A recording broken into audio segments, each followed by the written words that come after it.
먼저 여기 세 가지가 좀 이렇게 정해져야 됩니다. 하나는 첫 번째, 오늘 메시지에서 이야기했듯이 나는 정말 인생의 해답을 떨고 있는가.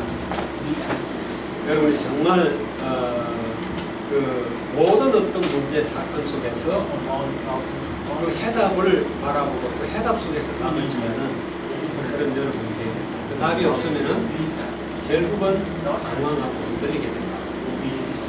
여기 여러분들이 다 답을 내기 바라고. 두 번째, 나는 무엇을 위해 살 것인가. 여러분들이 나아가고 있는 방향이 무엇인가 하는 거예요. 어떤 사람은 성공을 향해서 달리고, 어떤 사람들은 뭐 돈을 벌기 위해 달리고, 어떤 사람은 뭐 학위나 이런 걸 얻기 위해서 가고, 어떤 사람들은 뭐 하여튼 여러 가지 제각기 이렇게 가는데 우리가 그걸 위해 살 것인가. 여기에 뭔가 답을 냈어요. 그리고 나는 이 세상 살면서 무엇을 남길 것인가. 여러분들이 뭘 남겨야 될 거 아니에요. 뭐 이건희 회장 같은 사람들은 돈을 남기겠지, 회사를 남기겠지. 근데 여러분 그걸 남길 겁니까? 아니면은 뭘 남길 거냐 하는데 답을 내야 돼요. 세상 사람들이 답이 없고 방향이 정해져 있지 않고 뭘 남길지도 몰라가지고 그냥 정신없이 성공을 향해 달리고 있습니다. 그리고 거기에 참 행복이 없음에도 분명한 증거가 있음에도 불구하고 그쪽으로 계속 다니고 있다.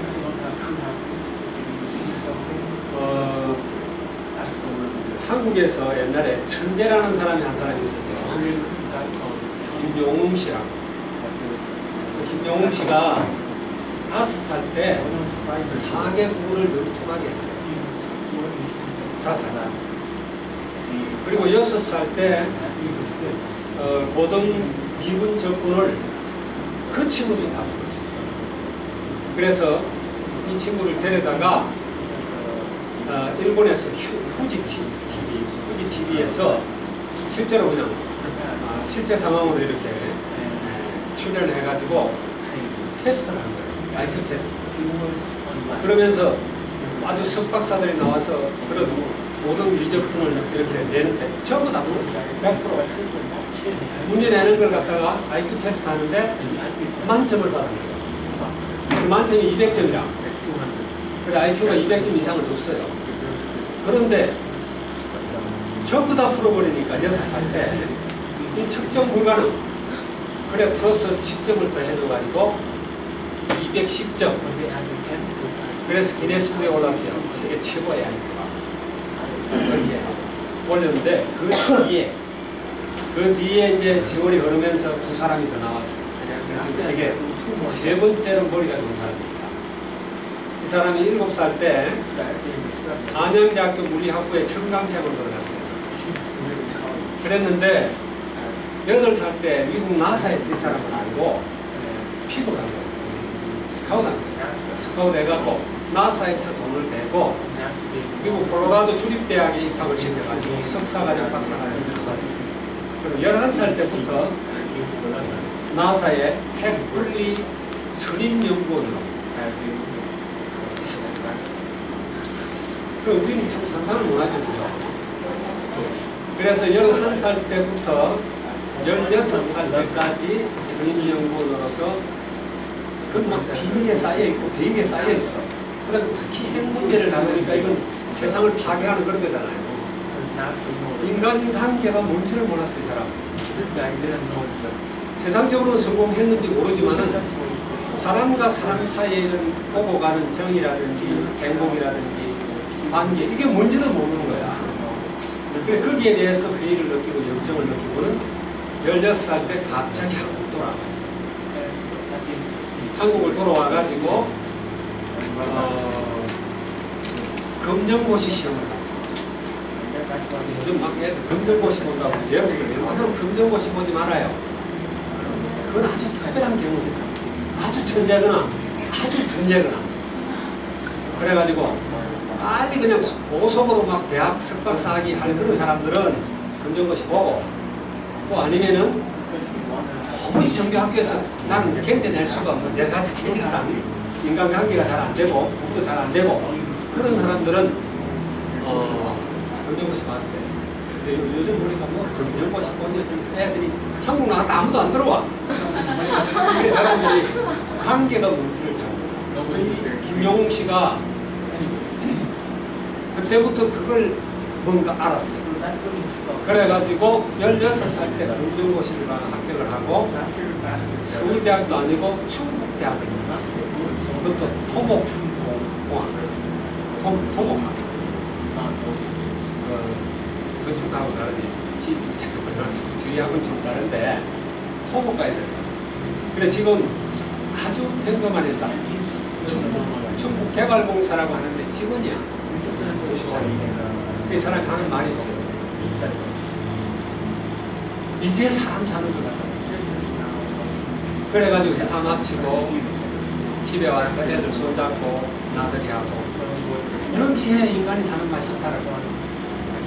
그리고 회사 끝나고 직원들하고 같이 이제 대판잔 먹으면서 공감 따먹기도 하고 이제 사람이 된 것 같다라는 이야기. 참 안타까운 것은 그분이 복음을 아는지 모르겠어요. 복음을 모르면은 여전히 그분 아직도 답을 못합니다. 여러분들은 정말 그리스도라는 이 답 여기 조금 알아두면 안 돼요. 모든 어떤 사건 문제 앞에 부딪히는 것은 그리스도로 기결이 돼요. 그럼 그게 다 답이 있어요. 그렇습니까? 네. 여기에 딱 답을 내고 여러분들이 어떤 길을 가든 간에 나는 생명 살리고 세계복음의 제자들 세우는 일에 쓰임받겠다.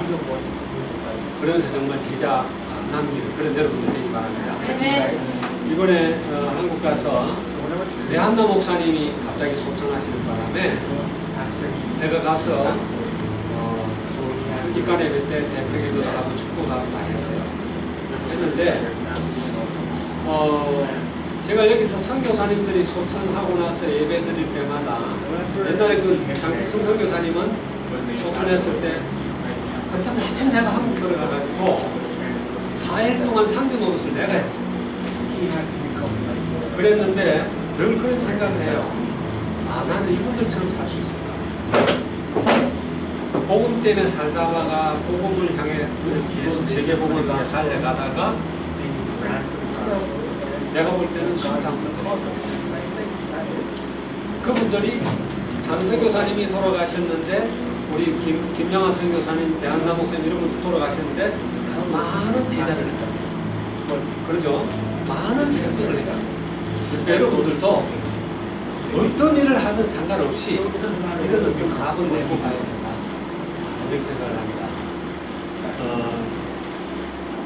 답 없이 그냥 달려가다 보면은 결국은 험하고 결국은 아무 소망 없는 뭐 자살하거나 자살을 안 한다 할지라도 험하게 세상 끝내는 그런 사람들처럼 살지 않는 여러분들 되기 바랍니다. 출애굽기는 특히 세 가지를 중요하게 다뤘다 그랬거든요. 하나는 출애굽 사건은 우리의 구원을 설명합니다. 두 번째 출애굽기의 중요한 사건은 율법입니다. 시내산에서 율법을 주신다. 율법을 주신 거는요, 지금 우리가 복음이나 율법이냐는 그런 의미의 율법이 아니에요. 하나님이 너희들과 함께 하는데 구체적으로 함께하고 시시콜콜 완성하고 내가 왕이 되고 내가 너희를 인도하는 지도자가 될 것이다 라는 의미에서 율법을 주고 그래서 광야 생활을 하는 동안 하나님이 한 번도 이스라엘 백성들과 떨어져 있는 적이 없는 지금 가운데서 늘 이스라엘 백성들을 인도하는 자리에 있어서 세 번째는 뭐냐? 성막을 주셨다. 성막은 뭐죠? 이스라엘 백성들의 모든 삶은 성막 중심의 삶이었다. 그래서 성막 동서남북으로 세계 지파씩 이렇게 12지파가 성막을 둘러싸고 있고 하나님의 영광이 늘 성막 위에 있고 그 영광이 움직이면 성막이 움직이면서 이스라엘 백성들도 따라 움직여요. 그래서 늘 그 성막을 걷었을 때는 법께 따라가는 거예요. 법께 따라가는 거예요. 우리는 법께 따라가는 그런 삶이 되다. 있습니까? 네. 괜히 하나님이 40년 동안 무슨 이렇게 공연을 한 게 아니에요. 그 40년 광야 생활을 통해서 앞으로 예수 믿고 하나님의 자녀된 많은 사람들이 그걸 바라보고 어떻게 살아야 할까를 가르쳐 주는 것이 출애굽기다. 그렇게 보면 되겠습니다. 오늘은 그 말하자면 성막 중심의 삶이다. 이렇게 여러분이 생각하면 되겠습니다. 하나님은 1번에 보니까 새 절기를 주셨습니다. 여러분 새 절기가 뭔지 알죠? 첫 번째는 6월절, 두 번째는 오순절, 세 번째는 장막절. 여러분 많이 들어서 알고 해요. 근데 좀 더 구체적으로 알 필요가 있어요. 이 절기는, 이 세 절기는 전부 다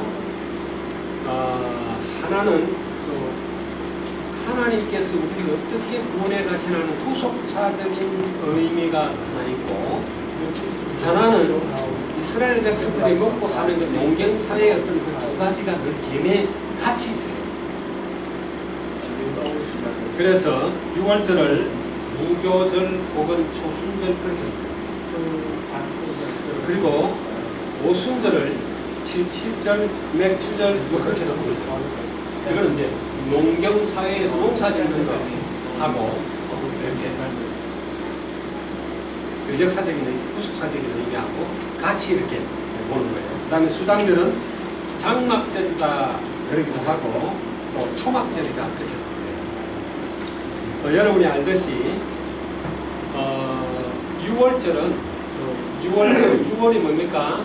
패스오버 넘어가는 거예요. 저주, 재앙, 죽음, 지옥권세, 사망권세를 뛰어넘는 거예요.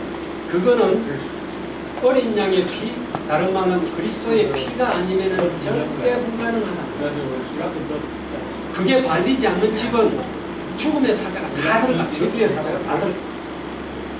근데 그게 발린 데는 죽음과 저주의 사자가 오다가 들어가려고 하다 보니까 이미 누가 죽었어. 벌먹고 순결한 이게 죽었단 말이야. 그래서 넘어가라. 이게 구원을 이야기합니다. 그래서 6월절은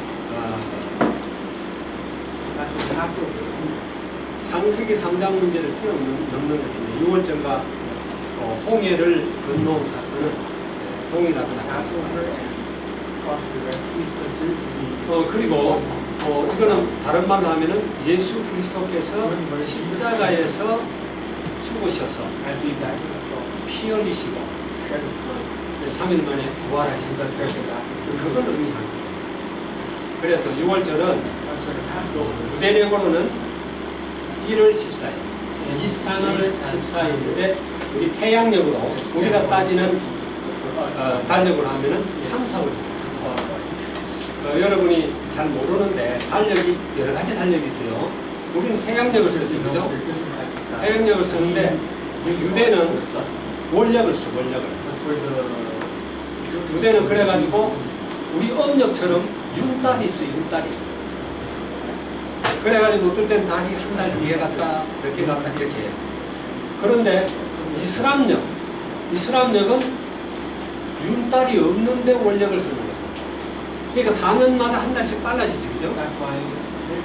그래가지고 여러분 유대 예를 들어서 라마단 데이, 라마단 이런 거 그런 거 하면은 매년 바뀌어, 매년. 어떨 땐 겨울에 하고 어떨 땐 여름에 계속 돌아가는 거예요. 우리는 태양력이 이제 가장 정확하잖아요. 태양력은 조금밖에 안 됩니다. 그런데 예수 그리스도께서 십자가에 못 박히시고 죽은 날이 이산월 14일 6월절 딱 제사 지내는 그 시간이에요. 그러니까 십자가에 어린 양을 잡는 시간이 언제는 해질 때라고 해요. 해질 때. 해질 때는 우리나라 시간으로는 오후 3시, 이스라엘 시간으로는 제9시. 예수님이 몇 시에 십자가에 못 박혀 돌아가셨냐면 제9시야, 제9시. 그 6월절 양양은 그 시간에 딱 돌아가셨는데 그게 14일이고 그렇게 되면서 저녁을 맞이하면서 새로운 날이 시작해요. 그 새로운 날을 무교절이라고 해요. 그때부터 이제 7일 동안을 명절을 쉬는 거예요. 그런데 무교절이 지나고 그 다음 날을 초실절이라 그래가지고 레위기 23장에 보면 나와요. 그 초실절은 제일 처음 나온 곡식을 갖다가 하나님께 제물로 드리는 거죠. 제사 드리는 거죠. 처음 나온 곡식.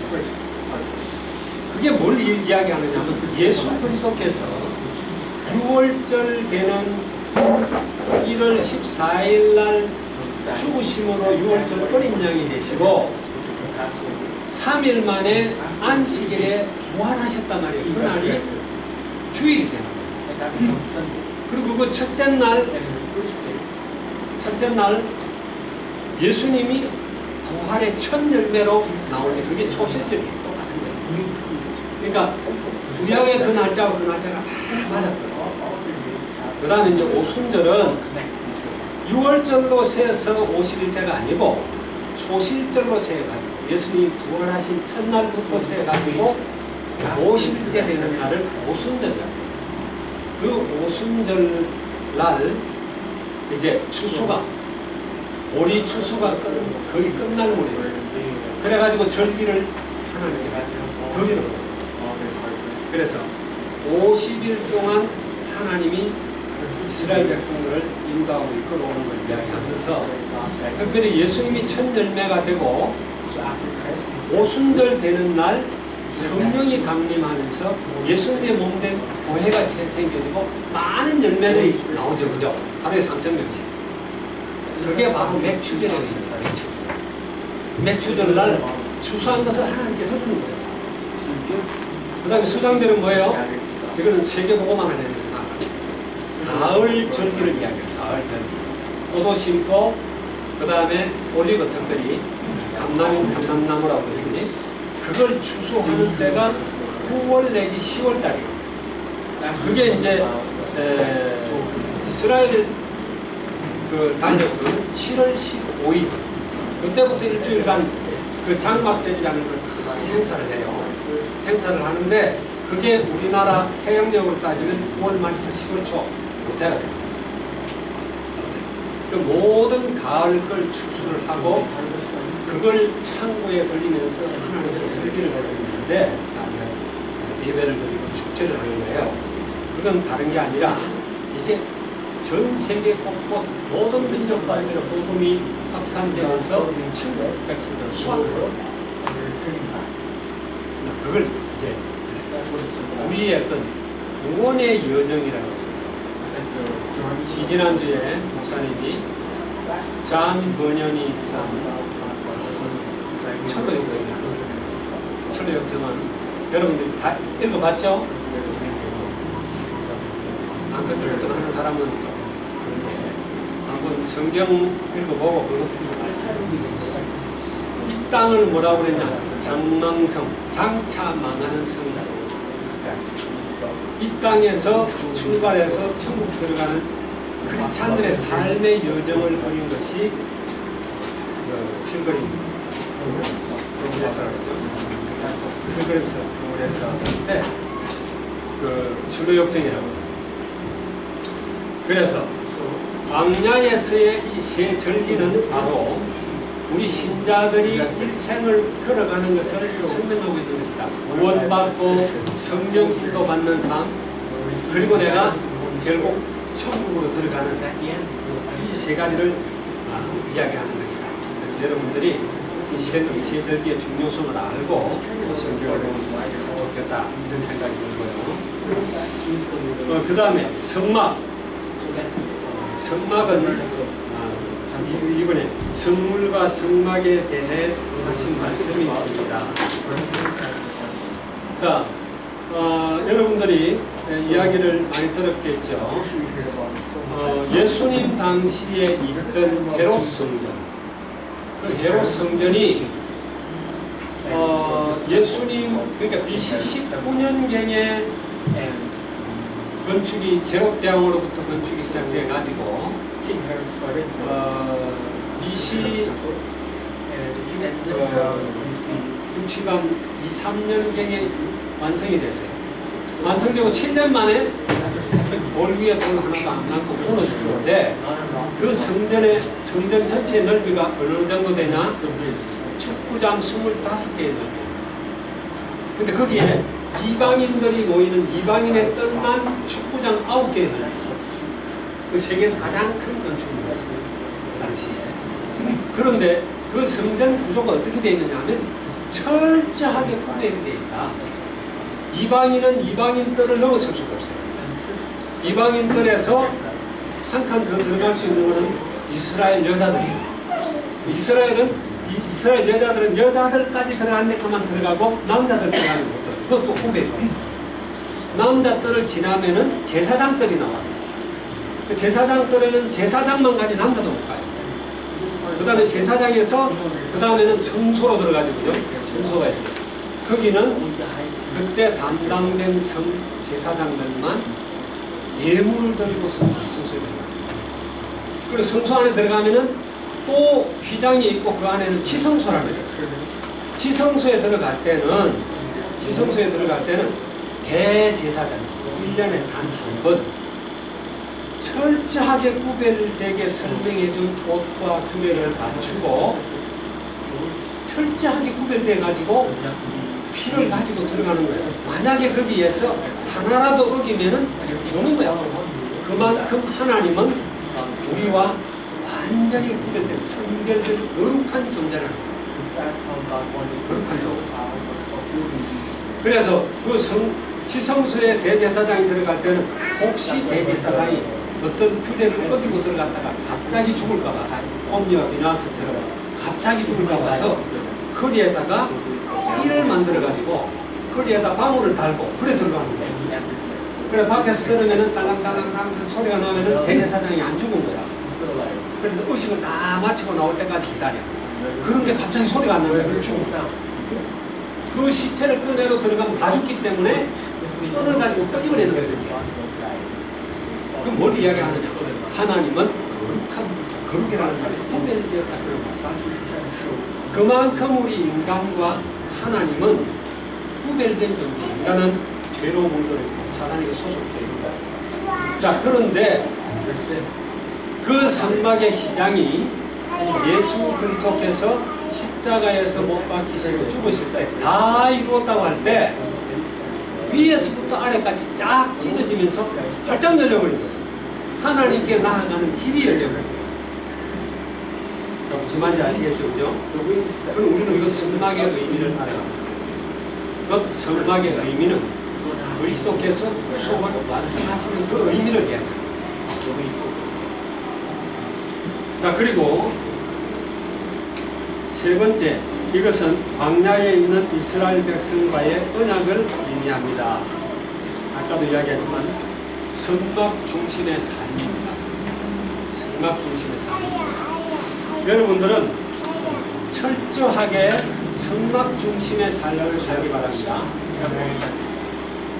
그 말은 뭐예요? 임마누엘을 누리는 건데 여러분들의 삶의 중심 항상 말씀 중심이 돼요. 하나님의 말씀을 붙잡고 따라가는 여러분이 돼요. 맞습니까? 네. 자, 요단강을 건널 때도 법궤가 가니까 법궤를 맨 제사장이 발을 디뎌 놓고 그 뒤에 이스라엘 백성들이 따라갔어요. 여리고를 돌 때도 법궤를 따라 도는 거예요. 우리는 항상 말씀 따라가는 것이 성막 중심의 삶입니다. 됐습니까? 네. 그리고 이걸 제가 언젠가 그랬어요. 그리스도가 각인되어야 된다. 그리스도로 각인되지 않으면 내게 우리 조상들로부터 막 각인되어져 있는 뿌려진 여러 가지 씨앗들이 절대 빠져나가지 않다. 우리가 그리스도로 각인될 수 있도록 늘 말씀을 누려야 되고, 그 다음에 기도가 체질화되어야 된다. 오늘 말씀처럼 그리스도로 범사의 그리스도를 우리의 머리로 우리가 인정한다면은 그 그리스도와 우리의 대화가 끊어지면은 안 되는 거예요. 내 마음대로 그냥 통역하게 되는 거예요. 늘 머리 된 그리스도께 보고하고 질문하고 이게 답을 얻고 사는 기도가 체질화되어야 된다.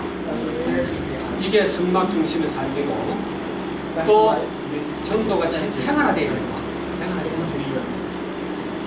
이거는 빛은 발하려고 애쓸 필요가 없는 거예요.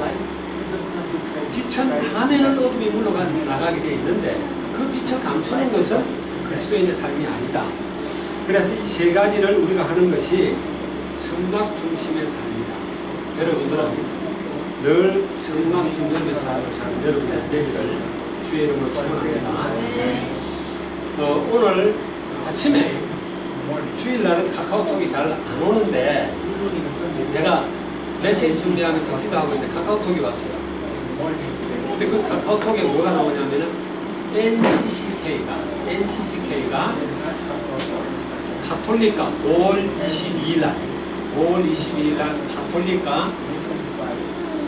모든 말하자면 조직 신학이라고 그래야 되고 구원의 길 같은 거 이런 칭의 교리를 일치시켰다고 굉장히 충격적인 거예요. 그 NCCK가 기독교 교회 협의회가 하여튼 한기총하고는 다른 말하자면 이 WCC 때문에 반으로 갈라져 나간 단체예요. 거기는 장로교 통합정부 포함이 되어 있습니다. 뿐만 아니라 대부분의 하여튼 한국 교단의 절반이 가톨릭 쪽으로 가버렸어요. 이거는요 우리가 정말 심각하게 생각해야 돼요. 그렇게 우리가 우려했던 것이 이렇게 자꾸 빨리 다가오는지 알 수가 없어요. 1999년도에 전 세계 루터 교회 협의회와 그 다음에 로만 가톨릭하고 칭의 교리를 거의 JDDJ라고 하는데 일치를 시켜버렸어요. 루터 교회 어떤 교회입니까? 루터 교회가 1517년에 마틴 루터를 통해서 로만 가톨릭은 이건 교회가 아니다. 이건 틀렸다. 그러면서 뛰쳐나온 사람들이에요.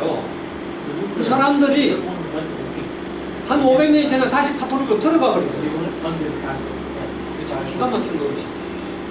로만 가톨릭을 여러분 알잖아요. 목사님한테는 내가 워낙 가톨릭을 많이 이야기하는 사람이라 이게 충격적이야. 그러다가 2006년도에 금남교회에서 세계 에큐메니칼 회의를 했어요. 세계 감리교 대회 마치고 나서 에큐메니칼 회의를 하면서 세계 감리교 협의회하고 로만 교황청하고 칭의 교리를 또 일치시켜버린 거야. 그 JDDJ라고 그래. 그렇게 칭의 교리를 일치시켰는데 감리교가 가톨릭으로 돌아가버렸어요. 여러분 가톨릭이 내가 여러분들한테 설명을 구체적으로 할 수가 없어. 너무 길기 때문에 신학교에서 몇 학기를 내가 강의를 해야 되고 내용을 더 설명할 수가 없는데 어쨌든 원로만 봐도 이건 완전히 이건 사단이 만들어 놓은 거예요. 근데 그쪽으로 돌아가 버린 거예요. 그러다가 이번에 통합청을 비롯한 WCC 속에 손들었던 사람들이 다 그쪽으로 가고 있어요. 너무 빠른 속도로 되고 있어요. 이게 다른 게 아닙니다. 뉴 에이지 같은 거예요. 늘 이야기하죠, 그죠? 창세기 3장에 네 가지 뱀의 거짓말. 뱀의 네 가지 거짓말. 거기서 흘러나온 것이 거기서 흘러나온 것이 고대 바벨론 종교.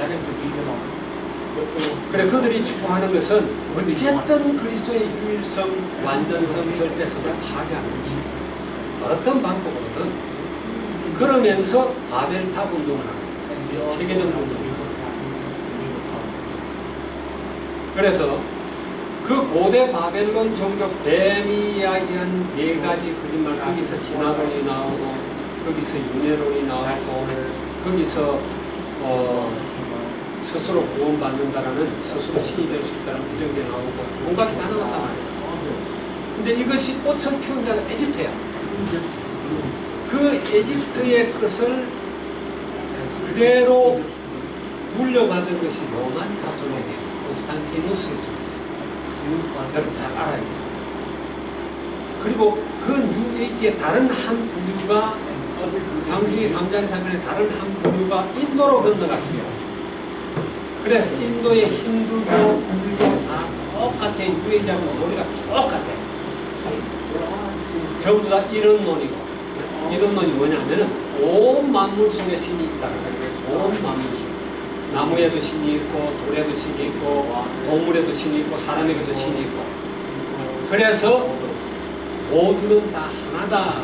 모두는 다 하나다. 싸우지 말아야 된다. 화평해야 된다. 이런 이야기예요. 그러면서 거기에서 나온 게 뭐예요? 그게 유래는 사람 죽지 않고 돌고 돈다. 그게 힌두교 교리고, 불교 교리고, 뉴에이지 교리예요. 돌고 돈다. 돌고 도는데 어떻게 진화가 돼요? 점점 진화되면서 부처가 되어간다는 거예요. 그게 진화론이에요. 인간이 진화되면 더 이상 진화되면 신이 된다는 거예요. 이게 이제 힌두교 교리인데 이 힌두교와 불교 교리가 똑같다면 이게 서양으로 건너가서 이름을 바꾼 것이 뉴에이지. 그래 이 뉴에이지가 전 세계 교회에 영향을 미치고 또 세계 정부를 꿈꾸는 바벨탑 운동에 그러니까 이집트에서 피라미드 운동이죠, 그죠? 그 운동을 재현시키는 것이 프리메이션이라고 합니다. 일루미나이티드, 빌더버그 이 팀들 이래가지고 이 운동이 지금 모든 교회 교단까지 다 파고 들어가는 거예요. 여러분들이 잘 알아야 돼요. 그래서 이들이 늘 부르짖는 게 뭐다? 평화라는 거야. 너무너무 좋은 단어예요. 평화라는 거예요. 그 평화 하려니까 일치해야 된다. 일치라는 거. 에큐메니즘. 그리고 평화 하려니까 수용하라는 거예요. 관용하고 다 받아들이는 거예요. 그러니까 사랑하라는 거예요. 근데 그 평화는 성경에서 말하는 참 평화가 아니다. 세상이 주는 그런 평화가 아니다. 하나님 주시는 세상이 주는 그런 평화는 이 사람들은 신자, 불신자, 사단에게 속한 자, 하나님께 다 평화라는 거예요. 그게 말이 되는 거예요. 그래서 그 사람들이 가장 싫어하는 단어가 진리라는 거예요. 유일이라는 거예요. 왜? 진리라는 것, 유일이라는 것, 절대라는 것은 평화를 깨트리는 단어예요. 맞죠, 그죠? 화평을 깨트리는 거예요. 수용을 못하는 거예요. 일치될 수 없는 거예요. 그래서 이 사람들은 늘 그걸 공격하는 거예요. 기독교는 독선적이다. 아주 고집적이다. 이걸 가지고 교회를 파고들어가지고 지금 교회에서는 전부 다 서로 손잡지 않아요. 그래서 1월 달에 한국에서는요, 기도 일치 주간이 있어요. 기도 일치 주간. 이 기도 일치 주간에 한국 교회 대표들하고 가톨릭의 추기경들 혹은 이런 대표들하고 함께 모여가지고 한 주간 동안은 우리가 다 남이 아니고 하나다. 그래 같이 미사 드리고 같이 기도하는 거예요. 기도 일치 주간. 그리스도가 나뉘었느냐? 이번에는 천주교의 김희중이라고 하는 주교가 그걸 주도했어요. 근데 거기 교회들이 다 따라가고 있어요. 이게 뉴에이지 운동이고 창세기 3장 운동이라고 모르고 있어요. 우리 렘넌트들 여기 정신을 차려요. 여러분들 정신 차리기 바랍니다. 우리는 철저하게 말씀 중심. 말씀에서는요, 그리스도는 유일해요. 다른 이로서는 도움을 받을 수가 없어요. 맞습니까? 항상 말씀 중심, 교회 중심 따라가야지. 안 그러면은 이제 아주 불 보듯이 뻔히 보여. 얼마 안 있으면은 영국 교회처럼 그렇게 된단 말이에요. 네, 여러분들이 오늘 메시지 잘 생각하고 유 목사님이 지난주에 일부 예배에서 내가 지난주 일부 예배 참 잘했어요. 메이슨 전쟁이라는 제목을 제가 그 메이슨이라는 이름을 별로 좋지 않게 생각하는데 유 목사님 의도하는 바를 내가 알기 때문에 유 목사님은 프리메이션과 홀리메이션 이제 전쟁이다 전쟁. 여러분들 그 의미 알아야 됩니다. 우리는 렘넌트입니다. 맞습니까? 그래서 누가 뭐래든 그리스도를 해답을 내야 돼요. 그게 정답이다. 다른 건 없다. 여기에 우리가 답을 내고 말씀 따라 가야 되는데 오늘 메시지의 중심 핵심이 바로 그런 것입니다. 이걸 누리는 여러분 되기를 주의 이름으로 축원합니다. 기도하겠습니다. 좋으신 주님 감사합니다. 오늘 만나의 세 가지 언약이라는 제목으로 하나님 성막 중심의 삶에 대해서 우리가 말씀을 하겠습니다. 우리 렘넌트들이 지금 가톨릭 현장에 있습니다. 그리고 하나님 필리핀의 가톨릭 가장 중심 현장에 있습니다. 하나님 우리가 무엇을 누려야 되고 무엇을 놓고 기도해야 될지 바로 알 수 있도록 축복하시고 이들 때문에 이 지역이 이 나라가 하나님 아버지 참 하나님의 참된 통치가 이루어질 수 있도록 주님 역사해 주시옵소서. 많은 가톨릭 신자들이 성경 공부할 수 있도록 축복하시고 그래서 복음의 비밀을 발견할 수 있도록 복 주셨습니다. 하나님 계획자들처럼 루터, 칼빈, 협인걸리 같은 많은 계획자들이 일어나서 필리핀이 변화되는 축복의 역사가 있게 하시고 이 역사의 중심에 우리 필리핀 안디옥교와 우리 렘넌트들이 있도록 복을 내려 주시옵소서. 감사드리며 예수 그리스도의 이름으로 기도하옵나이다.